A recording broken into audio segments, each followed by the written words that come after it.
그래서 하나님의 섭리를 신뢰하라라는 제목으로 하나님의 말씀을 나누도록 하겠습니다. 우리가 살아가다 보면 수많은 갈림길에 서게 되죠.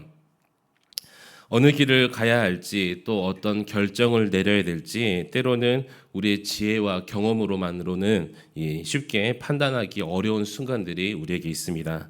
진로를 선택할 때나 또 직장을 옮기게 될 때, 또 어떤 장사를 시작할 때, 또 특별히 결혼할 때, 또 가정과 교회의 중요한 문제를 결정할 때마다 우리는 깊은 고민에 빠지게 됩니다.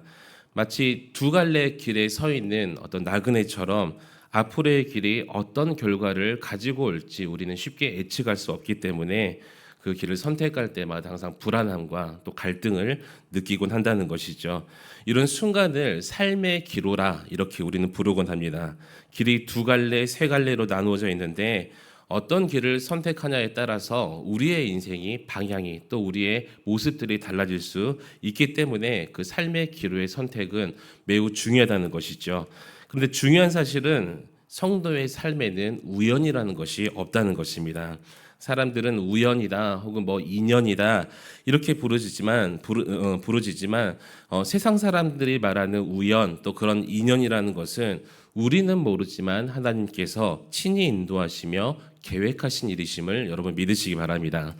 우리가 걷는 길, 또 서 있는 자리, 만나는 사람마저도 하나님의 섭리 안에 있다는 것이죠. 오늘 본문 창세기 24장은 아브라함의 아들 이삭이 아내를 맞이하는 과정을 우리에게 보여주고 있습니다. 아브라함이 늙어서 자기 아들을 위해서 아내를 구하고자 이 충성스러운 늙은 종을 고향으로 보냈어요. 그 종은 하나님의 인도하심을 구했고 하나님께서 그 기도에 응답하셔서 리브가를 예비해 놓으셨습니다. 그래서 우리가 읽은 본문 61절로 67절이 바로 리브가가 집을 떠나서 이삭에게로 가는 과정, 또 두 사람이 만나는 과정을 그리고 있습니다. 이 리브가는 자신의 삶에서 가장 큰 기로에 섰어요. 이 중대한 선택 앞에 섰다는 것이죠. 리브가가 단순히 한 사람과의 결혼을 넘어서 하나님께서 준비하신 언약 백성의 공동체에 들어가는 길을 선택하느냐 마냐의 그 길에 섰다는 것입니다. 리브가가 자기 집을 떠나서 믿음으로 나아가는 그 결단은 단순한 그 개인의 결혼 문제가 아니라 하나님의 구속사의 놀라운 섭리, 그 놀라운 의미를 갖고 있다는 것이죠. 우리 사랑하는 성도 여러분, 우리도 마찬가지라는 것입니다.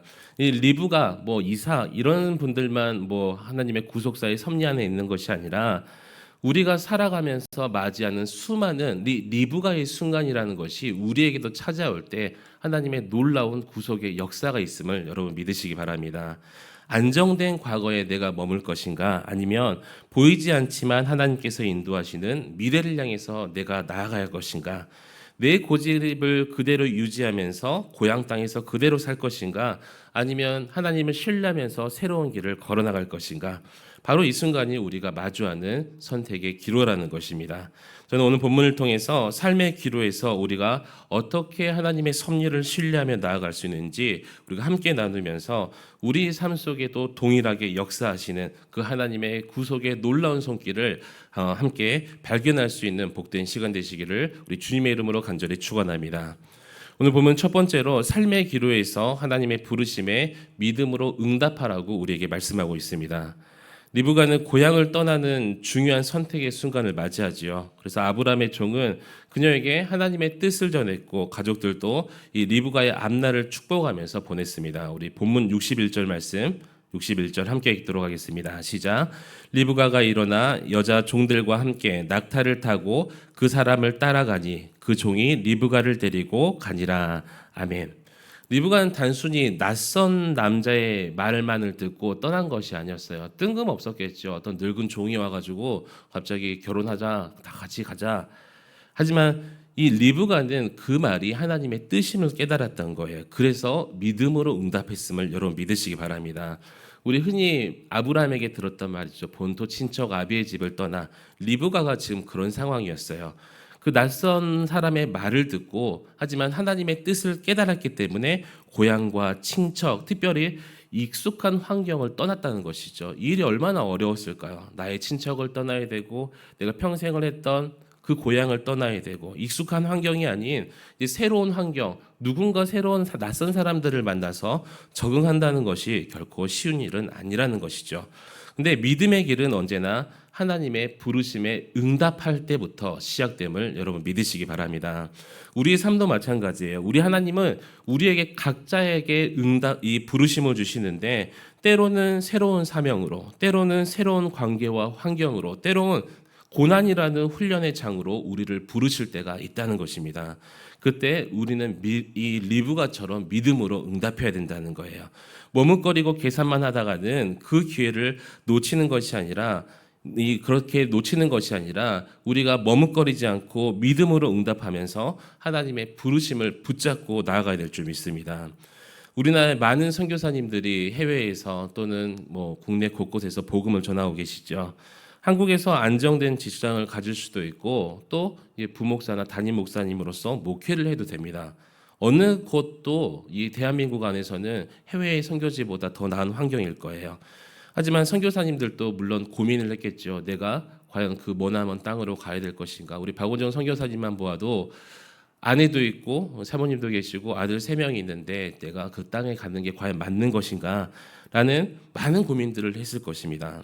그런데 안정된 삶을 포기하고 선교지로 갔을 때 하나님의 부르심에 응답한 것이고 결국 그 부르심에 응답한 것 때문에 하나님의 구속의 역사, 수많은 영혼들이 그 부르심에 그 복음을 듣고 하나님의 자녀가 된 줄 여러분 믿으시기 바랍니다.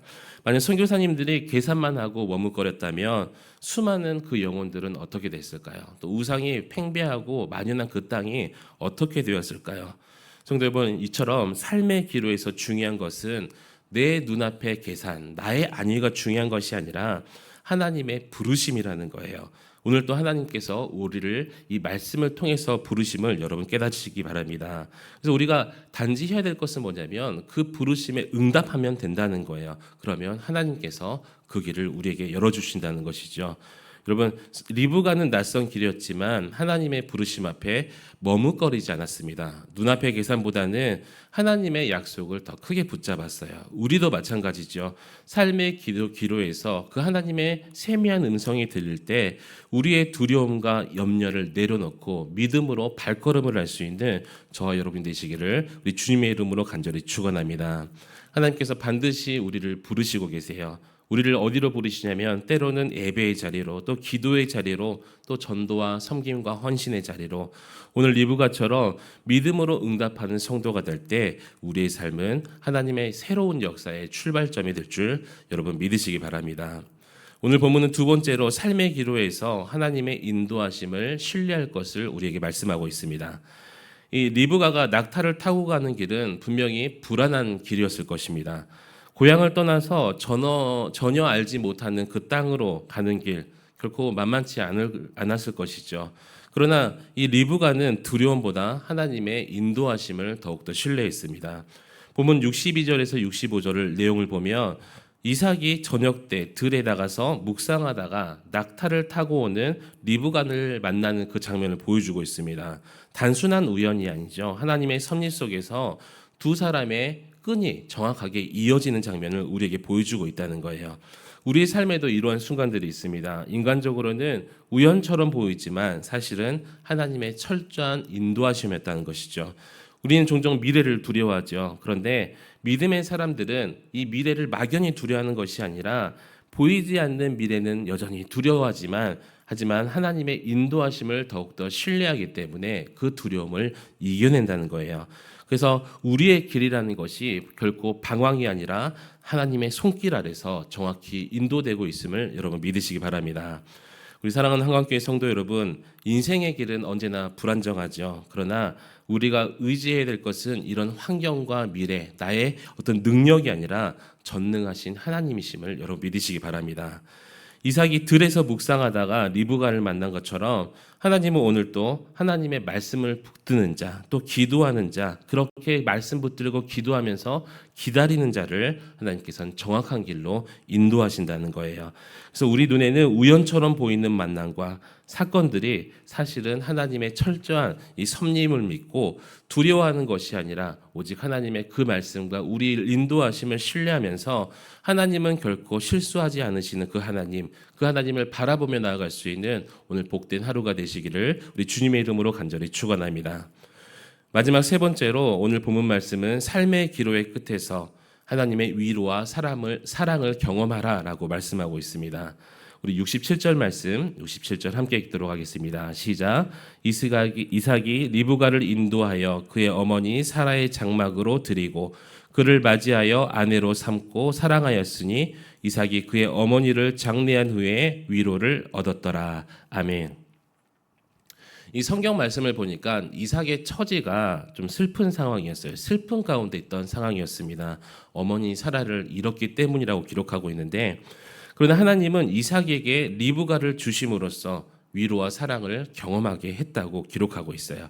삶의 기로에서 믿음으로 말씀을 묵상하면서 나아갔더니 하나님께서 그에게 위로와 사랑을 주셨다는 것이죠. 우리도 마찬가지입니다. 우리가 삶의 기로에서 믿음으로 결단하고 하나님의 인도하심을 따라갈 때 결국 그 길 끝에는 우리 낭망하고 절망하는 것이 아니라 하나님께서 약속하신 것처럼 위로와 사랑이 우리를 기다리고 있다는 거예요. 그래서 우리가 눈물로 걸었던 길은 기쁨의 길로, 고통으로 가득했던 그 시간들이 은혜의 시간으로 바뀌게 됨을 여러분 믿으시기 바랍니다. SNS에서 이런 영상을 보았어요. 장로님과 권사님 부부인데 이 딸과 함께 항상 저녁마다 가정 예배를 드리는 그런 집안이었습니다. 딸이 이 틱톡이라는 SNS를 자주 올리는 그런 친구였어요. 그런데 이 장로님과 권사님이 부부싸움을 굉장히 심하게 한 모양이에요. 믿음의 집안인데 이제 싸움을 심하게 하고 난 뒤에 가정 예배를 드려야 되잖아요. 근데 그날 장로님께서 부부싸움 때문에 얼마나 화가 나셨는지 가정 예배에 참석하지 않겠다. 딸 네가 가정 예배를 인도해라. 엄마랑 둘이 드려라. 이렇게 장로님이 예배 참석을 거부했다고 합니다. 장로님 딸이 하는 말이 그게 무슨 소리냐. 장로님식이나 되시면서 왜 가정 예배를 삐져서 싸웠다고 안 드리는 거냐. 나름 딸이다 보니까 애교를 부리면서 그렇게 장로님에게 예배를 참석할 것을 권유를 합니다. 딸의 그 권유고 또 자신이 이제 항상 예배를 인도하면서 했던 말들이 있겠죠. 예배는 무조건 참석해야 된다. 가정 예배의 중요성을 그렇게 강조하셨던 장로님이셨을 건데 장로님이 묵묵히 성경을 들고 예배에 참석하셨습니다. 그리고 그 예배 드리는 모습이 끝나면서 자막에 뭐라고 나오냐면 정말 가정 예배 덕분에 말씀 때문에 가정의 큰 고비와 위기를 넘겼다라고 이렇게 적혀 있는 것을 보았어요. 가정 안에서 예배와 말씀을 묵묵히 잘 지켰더니 그로 인해서 위로와 사랑이 찾아왔다는 것이죠. 정말 실제 있었던 일이긴 하지만 이처럼 하나님은 눈물의 골짜기를 통과하는 자들에게 특별히 이삭처럼 말씀을 묵상하면서 그 마음속에 슬픔이 있었지만 나에게 주시는 그 말씀을 묵상하면서 나아갈 때 이삭에게 주셨던 그 위로와 사랑 또 그 장로님 가정에서 말씀을 지키고 예배를 드렸더니 주시는 위로와 사랑 우리에게도 동일하게 역사하면서 주실 줄 믿습니다. 사랑하는 성도 여러분, 우리도 여러 가지 기로에 섰을 수도 있을 것 같아요. 어제 분명히 또 가정에 부부싸움으로 싸우셨던 분들도 계실 거고 어떤 사업 때문에 또 진로 때문에 특별히 우리 고3 학생들은 얼마 남지 않는 그 수능 때문에 많은 불안과 두려움 가운데 있을 수도 있습니다. 그렇다면 그런 분들은 오늘 이 말씀을 붙드시길 바랍니다. 하나님은 믿음으로 나아가는 자를 버리지 않으시고 그 길 끝에 반드시 위로와 사랑을 주심을 약속했기 때문입니다. 사랑하는 성도 여러분, 이삭은 어머니를 잃은 그 아픔 속에서 리브가를 통해서 하나님의 위로와 이 사랑을 경험했어요.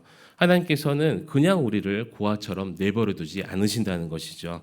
눈물의 골짜기, 고난의 골짜기를 걸어가는 성도들에게는 반드시 하나님께서 위로와 사랑을 주심을 여러분 믿으시기 바랍니다.